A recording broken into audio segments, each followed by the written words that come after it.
This case is one of America's most infamous murder mystery, the Black Dahlia case. Hello everyone, welcome to Detectives YouTube channel where we talk about true crimes. Let's get into this case.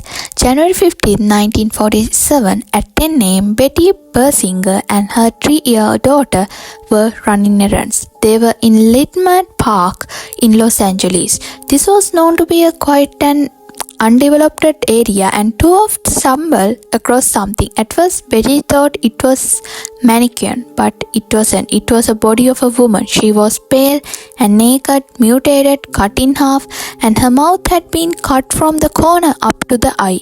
And so she called the police. They determined that she had died 10 hours earlier. Her blood had been completely drained out of her body. This is why she was so pale. And her body had been completely washed, and alongside the fact that she was cut in half, she also had a lot of cuts around her body, like chunk of skin missing.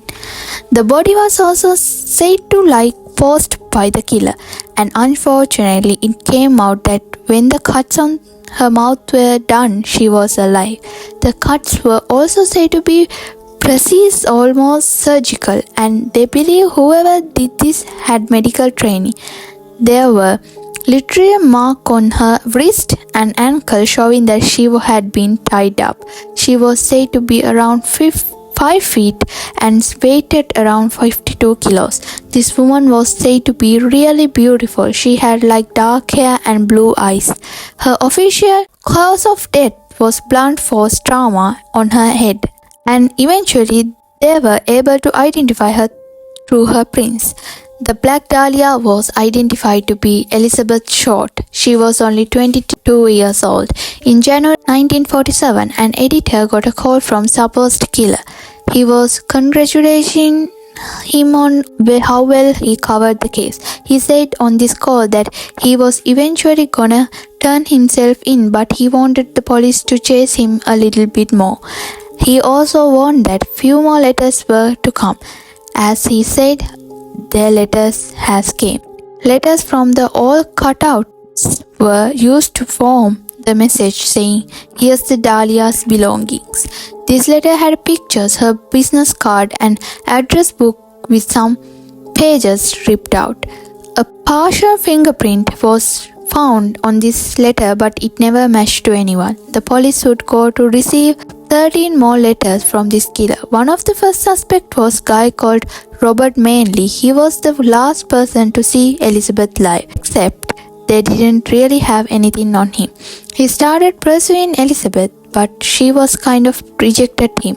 She would see him a few times, but nothing really that suspicious. He was the last person to see her in front of her hotel before she disappeared. He took polygraph tests and he passed. Second suspect is really interesting. This man called Steve Hodel was 5 when Elizabeth Short was murdered. He would grow up and become a homicide detective, and before his retirement he worked at about 300 murder cases.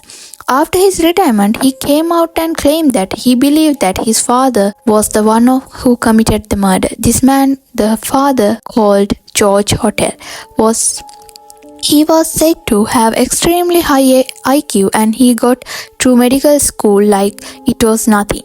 And the suspect they were looking for was someone with a medical training. When George had died, Steve, the son, found pictures of women. He believed that this woman in the pictures was Elizabeth Short. When experts examined the photos, they couldn't actually say it was Elizabeth, but they also couldn't say it wasn't. It was later found out when he was doing a bit more digging that his father knew Elizabeth. Many people had spotted his father with her in the past.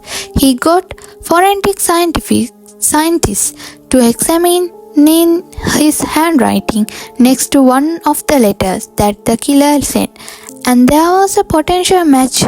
He was pretty sure that it was the same guy who wrote it. Steve then brought sniff dog to his dad's old house, and the dog detected smell of human remains. This doesn't mean that George is the killer, but let's see.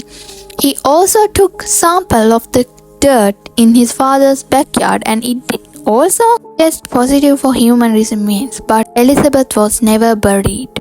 A lot of people thought with this evidence it was solved, but it wasn't.